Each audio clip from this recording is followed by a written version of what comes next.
Hi everyone, welcome back to our channel. ಈ vlog 3 ದಿನದ vlog ಆಗಿರುತ್ತೆ. ಇವತ್ತು ನನ್ನ ಹಸ್ಬೆಂಡ್ಗೆ ನೈಟ್ ಡ್ಯೂಟಿ ಇತ್ತು. ಅವರು ಕೂಡ ಎದ್ದಿದ್ರು ನಾನು ಎದ್ದಿದ್ದಾಗ. ಒಂದು 4-4:15ಗೆಲ್ಲ ನಾನು ಎದ್ದಿದ್ದೆ. ಎಕ್ಸಾಕ್ಟ್ 3 ಗಂಟೆಗೆ ನನಗೆ ಹೇಳೋಕ್ಕಾಗ್ತಿಲ್ಲ, ಯಾಕಂದರೆ ನಾನು ಮಲ್ಕೊಳ್ಳೋದು 10 ಗಂಟೆ ಆಗೇ ಹೋಗುತ್ತೆ. ಹಂಗಾಗಿ 4 ಗಂಟೆಗೆ ಹೇಳೋದು ಕರೆಕ್ಟ್ ಆಗುತ್ತೆ. ಕರೆಕ್ಟಾಗಿ ನನಗೆ 4 ಗಂಟೆಗೆ ಎಚ್ಚರ ಆಗ್ತಾಯಿದೆ. ಈ ಹಿಂದೆ ಎಚ್ಚರ ಆಗ್ತಾ ಇರಲಿಲ್ಲ, ಬಟ್ ಇವಾಗ ನನಗೇನೆ ಎಚ್ಚರ ಆಗ್ತಾಯಿದೆ. ನಾನು ಅಲಾರಾಮ್ 3 ಗಂಟೆಗೆ ಇಟ್ಟಿರ್ತೀನಿ, ಆಫ್ ಮಾಡ್ಬಿಟ್ಟು ಮಲ್ಕೋತೀನಿ, ಮತ್ತೆ 4 ಗಂಟೆಗೆ ಎದ್ದಿರ್ತೀನಿ. ಇದಾಗ್ತಾಯಿದೆ, ಈ ಚೇಂಜಸ್ ಆಗಿದೆ ಈ ದಿನಗಳಲ್ಲಿ. ಸೊ ಇದಿನ್ನೂ ಕಂಟಿನ್ಯೂ ಆಗಬೇಕಂದ್ರೆ ಒಂದು 50 ದಿನ 60 ದಿನದ ಮೇಲೂ ಕೂಡ ನಾನು ಟ್ರೈ ಮಾಡಿ ಅದಾದಮೇಲೆ ಇದು ಕೂತ್ಕೊಳ್ಳೋದು. ಇಲ್ಲಾಂದರೆ ನಮ್ಮ ಮೈಂಡ್ ಸೆಟ್ಟು ಕೂತ್ಕೊಳ್ಳಲ್ಲ ಅಲ್ಲಿಗೆ. ಅಂದರೆ ಆ ಗಂಟೆಗೆ ಏಳಲೇಬೇಕು ಅಂದರೆ ಹೇಳ್ತೀವಲ್ವ, ಅದು ಒಂಥರ ಮೈಂಡ್ ಸೆಟ್ಟು. ನಮ್ಮ ಮೈಂಡಲ್ಲೂ ಒಂದು ಅಲಾರಾಮ್ ಇರುತ್ತಲ್ವ. ಸೊ ಆ ಮೈಂಡ್ ಅಲಾರಾಮ್ ಕೂರಬೇಕಂದ್ರೆ ಇನ್ನು ಸ್ವಲ್ಪ ದಿನ ನಾನು ಹೋಗಿ ಟ್ರೈ ಮಾಡಲೇಬೇಕು. ಒಂದು ಸ್ವಲ್ಪ ದಿನ ನಾನು ನನ್ನೇ ಪುಷ್ ಮಾಡಿಕೊಂಡು ಬೆಳಿಗ್ಗೆ ಬೇಗ ಎದ್ದು ಮಾಡಬೇಕಾಗತ್ತೆ. ನಾನು ಫಸ್ಟೇ ವ್ಲಾಗಲ್ಲಿ ನಾನು ಏನೂ ಕ್ಯಾಪ್ಚರ್ ಮಾಡ್ಕೊಂಡಿಲ್ಲ. ನಂದು ರೆಗ್ಯುಲರ್ ರುಟೀನ್ ಇತ್ತು. ಆಲ್ರೆಡಿ ನಾನು ಓದ್ಕೊಳ್ಳೋದೇ ತುಂಬ ಇತ್ತು ಅವತ್ತು, ಮತ್ತು ವೀಡಿಯೋ ಎಡಿಟಿಂಗ್ ಇತ್ತು. ಹಂಗಾಗಿ ನಾನೇನು ಕ್ಯಾಪ್ಚರ್ ಮಾಡಲಿಲ್ಲ. ಓದ್ಕೊಳ್ಳೋದನ್ನ ಏನು ಅಂತ ವೀಡಿಯೋ ಮಾಡಲಿ ಅಲ್ವಾ, ಸೊ ನಾನೇನು ವೀಡಿಯೋ ಮಾಡಲಿಲ್ಲ. ಬೆಳಗ್ಗೆ ನನಗೆ ನೈಟಿಂದ ಎಷ್ಟೇರೋದಕ್ಕೆ ನನಗೆ ಒಳ್ಳೆ ಇದ್ರ ಥರ ಆಗೋಯ್ತೀನಿ. ನಾನು ಮೊದಲೇ ರಾಂಗ್ ಆಗ್ಬಿಡ್ತೀನಿ. ನಾನು ಚೆನ್ನಾಗಿ ಮಸಾಜ್ ಮಾಡೋ, ಹೋಗಿ ಎಣ್ಣೆ ತಗೋಬೋ, ಎಣ್ಣೆ ಇಲ್ದಿರೋ ಥರ ಅಲ್ಲೇ ಗೋರ್ ಹಾಕೋ. ಇದು ಮಾರನೇ ದಿನ ಶನಿವಾರ. ವಾರ ಮಾಡೋಣ ಅಂತ ಅಂದ್ಕೊಂಡ್ವಿ. ಇವತ್ತು ಕೂಡ ನನ್ನ ಹಸ್ಬೆಂಡ್ಗೆ ನೈಟ್ ಡ್ಯೂಟಿ ಇತ್ತು. 4:15 ತಲೆಗೆಲ್ಲ ಎಣ್ಣೆ ಹಾಕ್ಕೊಂಡು ದಾಸವಾಳ ಟೀ ಮಾಡೋಣ ಅಂತ ಟೀಗೂ ಇಟ್ಬಿಟ್ಟು ತಲೆಗೆಲ್ಲ ಎಣ್ಣೆ ಹಾಕೋತಾ ಇದೆ. ಅವರು ರಾತ್ರಿ ಎಲ್ಲ ಎದ್ದಿರ್ತಾರಲ್ವ, is very tired physically mentally. ಅದಕ್ಕೋಸ್ಕರ ಅವ್ರಿಗೂ ಸ್ವಲ್ಪ ಎಣ್ಣೆ ಹಾಕ್ಬಿಟ್ಟು ನೀನು ಹೋಗಿ ಮಲ್ಕೊಳಪ್ಪ ಅಂದ್ಬಿಟ್ಟು 12 ಗಂಟೆ 1 ಗಂಟೆಗೆ ಇದ್ದರೂ ಪರವಾಗಿಲ್ಲ, ಅದಾದಮೇಲೆ ಬೇಕಾದರೆ ದೇವ್ರು ಮಾಡೋಣ ಸಂಜೆ ಮೇಲೆ ಅಂತ ಅಂದ್ಕೊಂಡು ನಾನು ಬೆಳಗ್ಗೆ ಪೂಜೆ ಮಾಡಲಿಲ್ಲ ಇವತ್ತು. ವಾರದ ದಿನಗಳಲ್ಲಿ ನನ್ನ ಹಸ್ಬೆಂಡ್ ಇರಲೇಬೇಕು ಪೂಜೆ ಮಾಡೋಕ್ಕೆ, ಅದಕ್ಕೋಸ್ಕರ ಅಷ್ಟೇ ಇಲ್ಲಿ ಬಂದು ರಂಗೋಲೆ ಬಿಡ್ತಾ ಇದ್ದೀನಿ. ಏನು ಅಮ್ಮ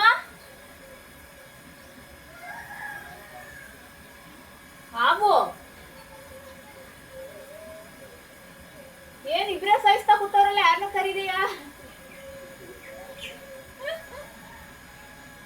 ಒಟ್ನದೆ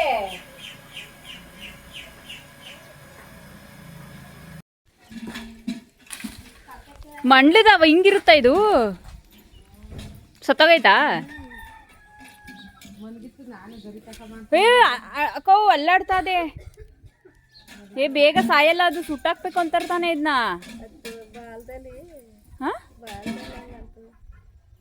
ನಾನು ರಂಗೋಲೆ ಬಿಡ್ತಾ ಕೂತಿದ್ದೆ. ಆ ಕಡೆ ಇವಿಬ್ಬರು ಸೇರ್ಕೊಂಡು ದೊಣ್ಣೆ ಹಿಡ್ಕೊಂಡು ನಿಂತಿದ್ರು. ಎದುರುಗಡೆ ಮನೆ ಆಂಟಿನೂ, ನಮ್ಮ ಪಕ್ಕದ ಮನೆ ನಮ್ಮ ಅತ್ತೆ ಮಗ, ಆ್ಯಕ್ಚುಲಿ ನಮ್ಮ ಅಣ್ಣ ಮಲ್ಲಿಕಣ್ಣ, ಇಬ್ಬರು ನಿಂತಿದ್ರು. ಇದೇನಕ್ಕೆ ಹಿಂಗೆ ನಿಂತಿದ್ದಾರೆ ಅಂದಾಗ ಅವ್ರು ಹೇಳಿದ್ರು ಹೊಡೆದಾಕ್ತಾರಂತ. ಎಷ್ಟು ಅಪ್ಪ ಆಯಿತು ಗೊತ್ತಾ ಮಂಡ್ಲದಾವು. ನಾನು ಮಂಡ್ಲದಾವನ್ನ ನೋಡೇ ಇರಲಿಲ್ಲ, ಇವತ್ತೇ ಫಸ್ಟ್ ನಾನು ನೋಡಿರೋದು ನನ್ನ ಲೈಫಲ್ಲಿ. ನಾನು ಮಂಡ್ಲದಾವು ಕೇಳಿದ್ದೆ, ಇದಂತೂ ಇಟ್ಸ್ ವೆರಿ ಡೇಂಜರಸ್ ಫೆಲೋ ಇದು. ಮಂಡ್ಲದಾವನ್ನ ಆ್ಯಕ್ಚುಲಿ ಜಸ್ಟ್ ಬಿಡಲ್ಲ, ಅದನ್ನ ಸುಟ್ಟಾಕ್ತಾರೆ. ಯಾಕಂದರೆ ಅದು ಮರಿ ಮಾಡಿಬಿಡುತ್ತಂತೆ. ಸತ್ತೋಗಿದ್ರೂ ಅದರೊಳಗಿರೋ ಮರಿಗಳು ಹೊರಗಡೆ ಬಂದ್ಬಿಡುತ್ತಂತೆ ಅಂತ. ಅದೆಷ್ಟು ಸತ್ಯನೋ ಸುಳ್ಳೋ ನನಗೆ ಗೊತ್ತಿಲ್ಲ, ನಮ್ಮ ಕಡೆ ಎಲ್ಲ ಹಂಗೆ ಹೇಳೋದು. ಇನ್ನೊಂದು ಏನಂದರೆ, ಈ ಪ್ಲೇಸಲ್ಲಿ ನಾವು ವಾಸ ಮಾಡ್ತಿರೋಂಥ ಈ ಪ್ಲೇಸಲ್ಲಿ ನಮ್ಮ ಮನೆ ಹಿಂದೆ ಗದ್ದೆಗಳಿದೆ ಆಯಿತಾ. ನಮ್ಮ ಅಜ್ಜಿ ಮನೆ ಸಿಗುತ್ತೆ, ಆ ಲೈನ್ ಬಿಟ್ಟು ಅದ್ರ ಹಿಂದೆ ಗದ್ದೆಗಳಿದೆ, ಕಬ್ಬನ ಗದ್ದೆ. ಆ ಕಬ್ಬನ ಗದ್ದೆಯಲ್ಲಿ ಹಾವುಗಳಿರುತ್ತೆ, ವಾಸ ಮಾಡ್ತಿರುತ್ತೆ. ಕಬ್ಬು ಕಡ್ದಾದ್ಮೇಲೆ ಏನಾಗ್ಬಿಡುತ್ತೆ, ಎಂಟಿ ಫೀಲ್ಡ್ ಉಳ್ಕೊಬಿಡುತ್ತಲ್ಲ, ಅಲ್ಲಿ ವಾಸ ಮಾಡಲ್ಲ ಅವು. ಏನಾಗ್ಬಿಡುತ್ತೆ, ವಲಸೆ ಹೋಗ್ತವೆ. ವಲಸೆ ಹೋಗೋ ಟೈಮಲ್ಲಿ ಏನಾಗ್ಬಿಡುತ್ತೆ, ನಾರ್ತ್ ಸೈಡು ನಮ್ಮನೆಗಳು ಸಿಗುತ್ತೆ, ಸೌತ್ ಸೈಡು ಹೊಲ ಗದ್ದೆಗಳು ಸಿಗುತ್ತೆ. ಸೌತ್ ಸೈಡು ಹೊಂಟೋಯ್ತವೆ ಇವು. ಇನ್ನೊಂದು ಈ ಎಡವಟ್ಟುಗಳು ನಾರ್ತ್ ಸೈಡ್ ಬಂದ್ಬಿಡ್ತವೆ. ಆವಾಗ ನಮ್ಮನೆ ಪೊಟ್ರೆಗಳಲ್ಲಿ ಅಲ್ಲಿ ಇಲ್ಲಿ ಎಲ್ಲರೂ ಜಾಗ ಇದ್ದರೆ ಒಕ್ಕೋಬಿಡೋದು ಹಿಂಗೆ. ಆಮೇಲೆ ಈ ಪ್ಲೇಸಲ್ಲಂತೂ ಮಕ್ಕಳೆಲ್ಲ ಹೆಂಗೆ ಆಟಾಡ್ತಾರೆ ಅಂದರೆ, ಮಧ್ಯರಾತ್ರಿ ಅನ್ನಲ್ಲ ಏನಲ್ಲ ಓಡಾಡ್ತಿರ್ತವೆ. ನಮ್ಮ ನಿರ್ವೇದು ನಾನು ತೋರಿಸಿರ್ತೀನಿ ಅನಿಸುತ್ತೆ ನನ್ನ ವ್ಲಾಗ್ಗಳಲ್ಲಿ, ವ್ಲಾಗ್ಗಳೆಲ್ಲ. ನಮ್ಮ ಚಿಕ್ಕದು ನಿರ್ವೇದು, ಅವ್ರ ಅಣ್ಣ, ಮತ್ತು ನಮ್ಮ ಅಣ್ಣನ ಮಗ, ನಮ್ಮ ಮಾವನ ಮಕ್ಕಳು ಎಲ್ಲ ಆಟ ಆಡ್ತಾ ಇರ್ತಾರೆ ಈ ಜಾಗದಲ್ಲೆಲ್ಲ. ಅದೊಂದು ಭಯ ಅಷ್ಟೇ. ಇಲ್ಲಿ ಯಾವಿಗೆ ಯಾರೂ ಎದುರಲ್ಲ, ಸುಮ್ಮನೆ ಬಿಟ್ಬಿಡ್ತಾರೆ, ಯಾರೂ ಹೊಡಿಯಲ್ಲ ಹೊಲ್ದ ಹತ್ರ ಎಲ್ಲ ಸಿಕ್ಕಿದ್ರೆ. ಆದರೆ ಮನೆ ಹತ್ರ ಸಿಕ್ಕಿದ್ರೆ ಮಾತ್ರ ಪಕ್ಕ ಹೊಗೆ ಹಾಕ್ಸ್ತಾರೆ, ಬಿಡಲ್ಲ. ಯಾಕೆಂದರೆ ಮಕ್ಕಳೆಲ್ಲ ಓಡಾಡ್ತಿರ್ತಾರಲ್ವ, ಅದು ಭಯ ಅವ್ರಿಗೆ. ಅದಕ್ಕೋಸ್ಕರ ಮನೆ ಹತ್ರ ಸಿಕ್ಕರೆ ಮಾತ್ರ ಹೊಡೆದಾಕ್ತಾರೆ. ಇನ್ನು ಹೊಲ್ದ ಹತ್ರ ಇದ್ದರೆ ಹೆದರ್ಕೊಳ್ಳಲ್ಲ. ನಮ್ಮ ಮನೆ ತೋಟದಲ್ಲಿ ಹಾವಿದ್ದನ್ನ ನಾನು ನಮ್ಮ ಅತ್ತೆಗೆ ಹೇಳಿದ್ದೆ, ಈ ಥರ ಹಾವಿತ್ತು ಅಂತ. ಅದೇನು ಅಲ್ಲೇ ಇರುತ್ತಾ, ಹೋಗುತ್ತೆ ಬಿಡು ಅಂತ ಅಷ್ಟು ಈಸಿಯಾಗಿ ಮಾತಾಡಿದ್ರು ಅವರು. ಸೊ ಅಂದರೆ ಅವ್ರೇನು ಕೇರ್ ಮಾಡಲ್ಲ, ಬಟ್ ಹಿಂಗೆ ಮನೆ ಹತ್ರ ಸಿಕ್ಕಿದ್ರೆ ಮಾತ್ರ ಬಿಡಲ್ಲ. ಹೊಲ್ದ ಹತ್ರ ತೋಟದ ಹತ್ರ ಬಿಟ್ಬಿಡ್ತಾರೆ. ಇನ್ನು ಎಲ್ಲ ಕೆಲಸ ಮುಗಿಸ್ಕೊಂಡು ಸ್ನಾನ ಮಾಡಿಕೊಂಡು ಡೈರೆಕ್ಟ್ ಅಡುಗೆ ಮನೆಗೆ ಬಂದೆ. ಸ್ವಲ್ಪ ಮಸಾಲೆ ಎಲ್ಲ ಆರಿಸಿಟ್ಕೊಂಬಿಡೋಣ ಅಂತ, ಯಾಕಂದರೆ ಕರೆಂಟ್ ಹೊರಟೋಗ್ಬಿಟ್ರೆ ಆಮೇಲೆ ಕಷ್ಟ ಆಗಿಬಿಡತ್ತೆ ಅಂತ ಅದೆಲ್ಲ ರೆಡಿ ಮಾಡ್ಕೊಳ್ಳೋಕ್ಕೆ ಅಡುಗೆ ಮನೆಗೆ ಬಂದುಬಿಟ್ಟೆ ಸೀದಾ ನಾನು. ಮಸಾಲೆ ಎಲ್ಲ ರೆಡಿ ಮಾಡಿಕೊಂಡೆ, ಎಲ್ಲ ಕೆಲಸನೂ ಮುಗೀತು. ವೀಡಿಯೋ ಎಡಿಟಿಂಗ್ ಕೂಡ ಒಂದು ಮಾಡಿದೆ, ಎಲ್ಲ ಆಯಿತು. ಇನ್ನು ನನ್ನ ಹಸ್ಬೆಂಡ್ ಮಲಗಿದ್ರು, ಅವ್ರು ಎದ್ದು ಬಂದು ಚಿಕನ್ ತಂದುಕೊಟ್ರೆ ನಾನು ಅಡುಗೆ ಮಾಡೋಷ್ಟರಲ್ಲಿ ಅವ್ರು ಸ್ನಾನ ಮಾಡ್ಕೊಂಡು ಬಂದರೆ ಸರಿ ಹೋಗುತ್ತೆ. ಇನ್ನು ಪೂಜೆ ಮಾಡೋಣ ಅನ್ನೋಷ್ಟರಲ್ಲಿ ಒಂದು ನ್ಯೂಸ್ ಬಂತು, ಆಮೇಲೆ ಹೇಳ್ತೀನಿ ಏನು ಅಂತ. 8 ಗಂಟೆಗೆ ನಾನು ಈ ಥರ ಶುರು ಮಾಡಿದ್ರು ಮಧ್ಯಾಹ್ನದ ವಾರ ಮಾಡಬೇಕು ಅಂತ. 3 ಗಂಟೆ 4 ಗಂಟೆ ಆಗೋಗಿರೋದು ನನ್ನ ಕೆಲಸ ಎಲ್ಲ ಮುಗಿಯೋದಕ್ಕೆ. ನಾನು ಬೆಳಗ್ಗೆ ಬೇಗ ಎದ್ದಿರೋದಕ್ಕೆ 1:30ಗೆಲ್ಲ ಆಲ್ಮೋಸ್ಟ್ ಮುಗ್ದೋಗಿದೆ. ನಾನು ಎಲ್ಲನೂ ಮಾಡಿಟ್ಬಿಟ್ಟಿದ್ದೀನಿ. ಇನ್ನು ಚಿಕನ್ ತಂದು ಕೊಟ್ಟಿದ್ರೆ ಇಷ್ಟೊತ್ತಿಗೆ ನಾನು ಅಡುಗೆನೂ ಮಾಡಿಬಿಡ್ತಾಯಿದ್ದೆ. ಬಟ್ ಬೆಳಗ್ಗೆ ಬೇಗ ಹೇಳೋದ್ರಿಂದ ಏನು ಯೂಸು ಅಂದರೆ ಇದು ಯೂಸು, ಟೈಮ್ ಸೇವಿಂಗ್ ಆಗುತ್ತೆ. ಇವಾಗ ನನಗೆ ನೆಮ್ಮದಿ, ಆರಾಮಾಗಿದ್ದೀನಿ. ಅಯ್ಯೋ ಸಂಜೆ ಆಗೋಯ್ತು, ಸಂಜೆ ಇನ್ನೂ 3 ಗಂಟೆ ಆದರೂ ಇನ್ನೂ ಅಡುಗೆ ಆಗಿಲ್ಲ, ಕೆಲಸ ಆಗಿಲ್ಲ ಅನ್ನೋ ಒಂದು ಪ್ರೆಷರ್ ಇರುತ್ತಲ್ಲ, ಆ ಪ್ರೆಷರ್ ನನಗೆ ಇವಾಗಿಲ್ಲ. ಸೊ ಇದು ಒಂಥರ ಯೂಸ್ಫುಲ್ ನನಗೆ. ಏನಂದರೆ ಫೋನ್ ಮಾಡಿದ್ರು, ಇದು ಸೂತ್ಕಾಗ್ಬಿಟ್ಟಿದೆ ಕಣವ, ವಾರ ಮಾಡಬೇಡ ಅಂತ. ನಾನು ನೆನ್ನೆ ಹೂ ಕಿತ್ಕೋಬೇಕಾರೆಲ್ಲ ನೋಡಿದ್ರಲ್ಲ ವಾರ ಮಾಡ್ತಾಳೆ ಅಂದ್ಬಿಟ್ಟು ಗೊತ್ತಿತ್ತಲ್ಲ. ನಮ್ಮ ಹಸ್ಬೆಂಡ್ ಕ್ಲೋಸ್ ರಿಲೇಟಿವ್ಲಿ ಒಂದು ಮಗು ಆಗಿತ್ತು, ಹಾಗಾಗಿ ಅದು ಸೂತ್ಕ ಅಂತ. ನಂಗೆ ಬೇಜಾರೇ ಆಗೋಯ್ತು, ಬೆಳಗ್ಗೆಯಿಂದ ಎಲ್ಲ ಮಾಡಿಕೊಂಡು ಹಿಂಗಾಗೋಯ್ತಲ್ಲ ಅಂತ. ಪೂಜೆ ಮಾಡ್ಬೋದಾಗಿತ್ತು, ಆದರೆ ಗೊತ್ತಾದ ಮೇಲೆ ಮಾಡೋದು ಬೇಡ ಅಂತ ಅನ್ನಿಸ್ತು ನನಗೆ. ನಾನು ಅದಕ್ಕೆ ನಿಲ್ಲಿಸ್ಬಿಟ್ಟೆ. ಒಂದು 3 ದಿನ ಬಿಟ್ಟು ಆಮೇಲೆ ಮಾಡೋಣ ಅಂತ. ಹೆಂಗಿದ್ರೂ ಭೀಮ್ನ ಅಮಾವಾಸ್ಯೆ ಬರ್ತಾ ಇದೆ ಅಲ್ವಾ, ಭೀಮ್ನ ಅಮಾವಾಸ್ಯೆಗೆ ಒಟ್ಟಿಗೆ ಮನೆಯೆಲ್ಲ ನೀಟ್ ಮಾಡಿಬಿಟ್ಟು ಮಾಡೋಣ ಅಂತ. ಇನ್ನೊಂದು, ಅವರು ನಮ್ಮ ಮನೆಗೆ ಯಾರೂ ಬಂದಿಲ್ಲ, ನಾವು ಅವ್ರ ಮನೆಗೆ ಹೋಗಿಲ್ಲ. ಮತ್ತು ಸೂತ್ಕದ ಆಚರಣೆ ಇದೆಲ್ಲ ಬಂದ್ಬಿಟ್ಟು ಮಗು ತಾಯಿ ಆರೋಗ್ಯದ ದೃಷ್ಟಿಯಿಂದ ಮಾಡಿರುವಂಥ ಕಟ್ಟುಪಾಡುಗಳು. ಅದಕ್ಕೆ ಅದರದೇ ಆದ ಉದ್ದೇಶಗಳಿದೆ. ಈಗ ಪ್ರಸ್ತುತ ಕಾಲಘಟ್ಟಕ್ಕೆ ಅದು ಅವಶ್ಯಕತೆ ಇಲ್ಲ. ಈಗಲೂ ನಾವು ಆಚರಣೆ ಮಾಡ್ತೀವಿ ಅಂದರೆ ನಾವು ಮೂಢರು ಅಂತಲೇ ಅಲ್ಲಿಗೆ ಅರ್ಥ. ಹಂಗಾಗಿ ನಾನು ಒಂದು 3 ದಿನ ನನ್ನ ಮನಸ್ಸಿಗೆ ನೆಮ್ಮದಿಗೋಸ್ಕರ ಮಾಡಲ್ಲ. ಅದಾದಮೇಲೆ ಮನೆಯೆಲ್ಲ ನೀಟ್ ಮಾಡಿಬಿಟ್ಟು ನನಗೂ ಮನಸ್ಸು ಶುದ್ಧಿ ಆದಂಗೆ ಅನಿಸುತ್ತೆ. ಅದಾದಮೇಲೆ ಒಟ್ಟಿಗೆ ನಾನು ಭೀಮ್ನ ಅಮಾವಾಸ್ಯೆಗೆ ಪೂಜೆ ಮಾಡೋಣ ಅಂತ ಅಂದ್ಕೊಂಡು ಡಿಸೈಡ್ ಮಾಡಿದೆ. ಇದು ಮಾರನೇ ದಿನ ಬೆಳಗ್ಗೆ ಎದ್ಬಿಟ್ಟು ಎಲ್ಲ ಕೆಲಸಗಳನ್ನೂ ಬೇಗ ಮುಗಿಸ್ಕೊಂಡು ಎಕ್ಸಸೈಸ್ ಎಲ್ಲ ಮಾಡ್ತಾಯಿದ್ದೀನಿ. ಮತ್ತು ಇವತ್ತು ಜಿಂಜರ್ ಟೀ ಮಾಡಿಕೊಂಡು ಕುಡಿತಾಯಿದ್ದೀನಿ. ಮತ್ತು ಇವತ್ತು ಇನ್ನೊಂದೇನೆಂದರೆ ಸ್ವಲ್ಪ ಮೈ ಭಾರ ಅನಿಸ್ತಿತ್ತು, ಜಡತ್ವ ಜಾಸ್ತಿ. ಯಾಕಂದರೆ ನಿನ್ನೆ ಸ್ವಲ್ಪ ಚಿಕನ್ ಬಿರಿಯಾನಿ ಎಲ್ಲ ತಿಂದ್ಬಿಟ್ಟಿದ್ವಲ್ಲ, ಅದು ಹಾಗೇ ಮಾರನೇ ದಿನಕ್ಕೆ ಆ ಲೇಸಿನೆಸ್ ಬಂದ್ಬಿಡುತ್ತೆ.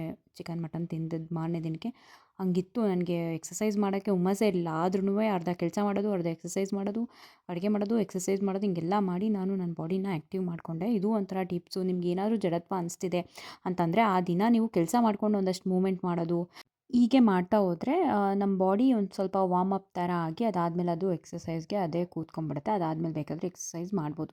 ನಾನು ಹಿಂಗೇ ಫಾಲೋ ಅಪ್ ಮಾಡಿಕೊಂಡು ಅಡುಗೆ ಏನೂ ಇರಲಿಲ್ಲ, ಮುದ್ದೆ ಒಂದು ಮಾಡಿದೆ ಮತ್ತು ಮೊಟ್ಟೆ ಬೇಯಿಸಿದೆ ಅಷ್ಟೇ, ನೆನ್ನೆದೇ ಇತ್ತು.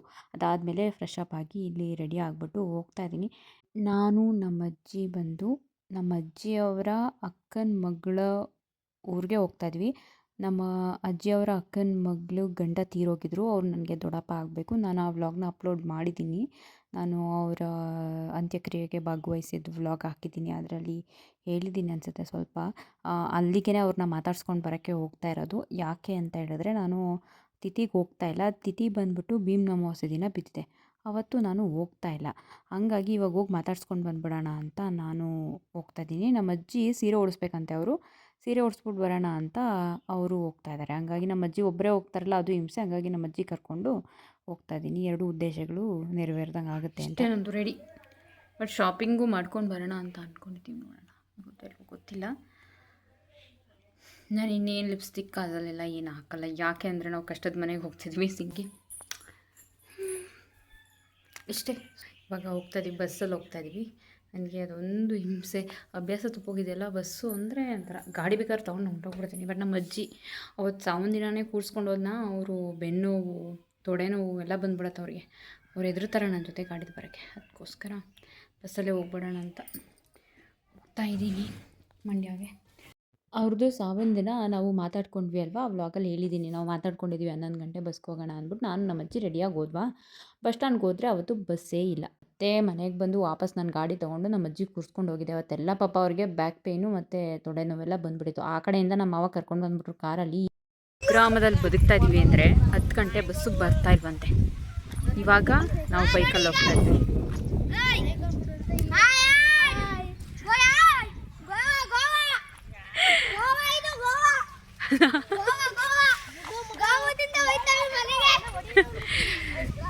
ಬರ್ತಾ ಇಲ್ವಂತೆ ಬಸ್ಸು, ಅದಕ್ಕೆ ಗಾಡೀಲಿ ಶಿವಳ್ಳಿ ಗಂಟ ಬಿಡಿಸ್ಕೊಳ್ಳೋಣ, ಆಮೇಲೆ ಅಲ್ಲಿಂದ ಹೋಗೋಣ ಅಂತ ಹೋಗ್ತಾ ಇದ್ದೀವಿ.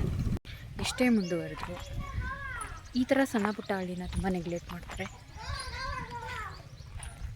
ಅವತ್ತು 11 ಗಂಟೆ ಬಸ್ ಬರಲಿಲ್ಲ. ನಾವೇನು ಅಂದ್ಕೊಂಡ್ವಿ 11 ಗಂಟೆ ಬಸ್ ಬರಲ್ವೇನೋ, ಮೇ ಬಿ 10 ಗಂಟೆ ಬಸ್ ಬರ್ಬೋದೇನೋ ಅಂದ್ಬಿಟ್ಟು 10 ಗಂಟೆಗೆ ಹೋದ್ವಾ. 10 ಗಂಟೆ ಬಸ್ಸು ಬರಲ್ವಂತೆ. ಭಾನುವಾರ ಟೈಮು ಯಾವುದು ಬರಲ್ವಂತೆ. ಈಗೇನಂದರೆ ನಾನು ಗಾಡೀಲಿ ನಮ್ಮ ಅಜ್ಜಿನ ಕರ್ಕೊಂಡು ಆ ಕಡೆ ಈ ಕಡೆ ಓಡಾಡೋಕ್ಕಾಗಲ್ಲ, ಯಾಕಂದರೆ ನಮ್ಮ ಅಜ್ಜಿಗೆ ಇನ್ನೂ ಬ್ಯಾಕ್ ಪೇನ್ ಬಂದುಬಿಡುತ್ತೆ, ಸೊಂಟ ಎಲ್ಲ ನೋವು ಬಂದುಬಿಡುತ್ತೆ ಅಂದ್ಬಿಟ್ಟು ನನ್ನ ಹಸ್ಬೆಂಡ್ ಕೈಲಿ ಶಿವಳ್ಳಿಗೆ ಬಿಡಿಸ್ಕೊಂಡು ಶಿವಳ್ಳಿಯಲ್ಲಿ ಬಸ್ ಹತ್ಕೊಂಡು ಹೋದ್ವಿ. ಆ ಕಡೆಯಿಂದ ಬಸ್ ಸಿಗುತ್ತೆ, ಆ ಕಡೆಯಿಂದ ಬಸ್ ಬರೋಣ ಅಂತ. ಆ ಕಡೆಯಿಂದನೂ ಪ್ರಾಬ್ಲಮ್ ಆಯ್ತು ನಮಗೆ. ಇಲ್ಲಿ ನಾವೀಗ ಸೀರೆ ತೊಗೊಳ್ತಾ ಇದ್ವಿ, ಅವ್ರಿಗೆ ಸೀರೆ ಉಡ್ಸೋಕ್ಕೆ ಬಾರ್ಡ್ರ್ ಸೀರೆನೇ ನೋಡೋಣ ಅಂದ್ಬಿಟ್ಟು ಬಾರ್ಡ್ರ್ ಸೀರೆನೇ ತೊಗೊಂಡ್ವಿ. ಚೆನ್ನಾಗಿರೋದೇ ತೊಗೊಂಡ್ವಿ. ಇದೇ ನಾನು ಸೆಲೆಕ್ಟ್ ಮಾಡಿದೆ ಅಲ್ಲಿಟ್ಟಿರೋದು. ನನಗೇನೋ ಅದೇ ಚೆನ್ನಾಗಿ ಕಾಣಿಸ್ತು ಅಲ್ಲೆಲ್ಲ, ಹಂಗಾಗಿ ಅದನ್ನು ತೊಗೊಂಡು ಹೊರಟ್ವಿ. 1 2 3 5 6 7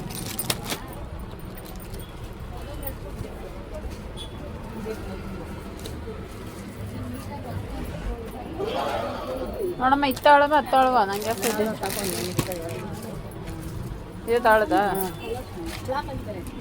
ಇದೇ ಕೊಡು. ಒಂದೇನಾ?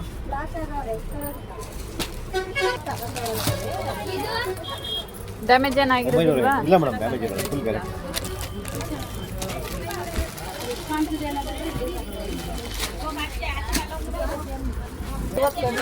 ಹಾಂ ಮೇಡಮ್, ಕಡಿಮೆ ಮಾಡಿಕೊಡಿ. Fix rate. ಇವತ್ತು ಇಟ್ಕೊಳ್ಳಿ. ಇಲ್ಲ ಹೇಳೋದೇ ಕಮ್ಮಿ. ಸಿಗೋದೇ 600 ಮಾಡಿಕೊಡಿ. ಪ್ಲೀಸ್ ಇದೆ. ಸರಿ ಒಂಚೂರು ಕಡಿಮೆನೇ ಮಾಡ್ಕೊಳ್ಳೋದಿಲ್ವಲ್ಲ ನೀವು? ಹೇಳುವಾಗಲೇ ಕಮ್ಮಿ ಹೇಳ್ಬಿಡ್ತೀವಿ ಫುಲ್ಲು. ಸೀರೆ ತಗೊಂಡು ಹೋದ್ವಿ. ಸೀರೆ ಉಡಿಸ್ಬಿಟ್ಟು ಒಂದಷ್ಟು ಕಷ್ಟ ಸುಖ ಮಾತಾಡ್ಕೊಂಡ್ವಿ. ಮತ್ತು ಕೇಳಿದ್ವಿ ಏನಕ್ಕೆ ಆ ಥರ ಮಾಡಿಕೊಂಡ್ರು ಅಂತ. ನಾನು ಹೇಳಿದ್ದೀನಿ ಆ ವ್ಲಾಗಲ್ಲಿ ಅವ್ರು ಸೂಸೈಡ್ ಮಾಡ್ಕೊಂಡಿರೋದು ಅಂತ.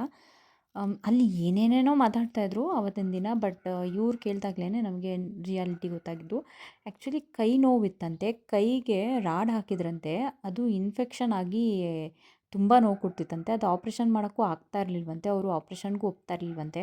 ಯಾಕಂದರೆ ಡಾಕ್ಟ್ರು ಹೇಳಿದ್ರಂತೆ ಕುಡಿಯಬೇಡಿ, ಸಿಗ್ರೇಟೆಲ್ಲ ಸೇದೋದೆಲ್ಲ ಮಾಡಬೇಡಿ, ಇನ್ಫೆಕ್ಷನ್ ಜಾಸ್ತಿ ಆಗುತ್ತೆ ಅಂತ ಏನೋ ಹೇಳಿದ್ರಂತೆ. ಬಟ್ ಇವರು ಕುಡಿಯೋದು ಬಿಟ್ಟಿರಲಿಲ್ವಂತೆ. ಹಂಗಾಗಿ ಅದು ನೋವು ತುಂಬ ಜಾಸ್ತಿ ಆಯಿತು. ಕುಡ್ತಾ ಹೆಲ್ತ್ಗೆ ತುಂಬ ಎಫೆಕ್ಟ್ ಆಗ್ತಾಯಿತ್ತು, ನೋವು ತಡೆಯೋಕ್ಕಾಗ್ತಾ ಇರಲಿಲ್ಲ, ಹೀಗಾಗಿ ಹಿಂಗೆ ಮಾಡಿಕೊಂಡ್ರು ಅಂತ ಹೇಳಿದ್ರು. ಏನೂ ಮಾಡೋಕ್ಕಾಗಲ್ಲ. ಅದು ಕುಡಿಯೋದು ಬಿಟ್ಬಿಟ್ಟಿದ್ರೆ ಒಂದು ಸ್ವಲ್ಪ ದಿನಕ್ಕೆ ಆಪ್ರೇಷನ್ ಮಾಡಿರೋರಂತೆ. ಮಾಡಿಸಾದ್ಮೇಲೆ ಚೆನ್ನಾಗಿರೋರು ಅವರು, ಏನೂ ತೊಂದರೆ ಇರ್ತಿರಲಿಲ್ಲ ಅಂತ. ಮನುಷ್ಯನ ಕೆಟ್ಟ ಚಟಗಳು ಪ್ರಾಣನ ತೆಗೆಯುತ್ತೆ ಅನ್ನೋದು ಎಲ್ಲರಿಗೂ ಗೊತ್ತು. ಅದರಲ್ಲಿ ಇದು ಒಂದು ಉದಾಹರಣೆ. ಸುಮಾರು ಉದಾಹರಣೆಗಳು ಆಗೋಗಿದೆ ಪ್ರಪಂಚದಲ್ಲಿ, ಇದು ಒಂದು ಉದಾಹರಣೆ ಆಯ್ತು ಅಷ್ಟೇ, ಇನ್ನೇನಿಲ್ಲ.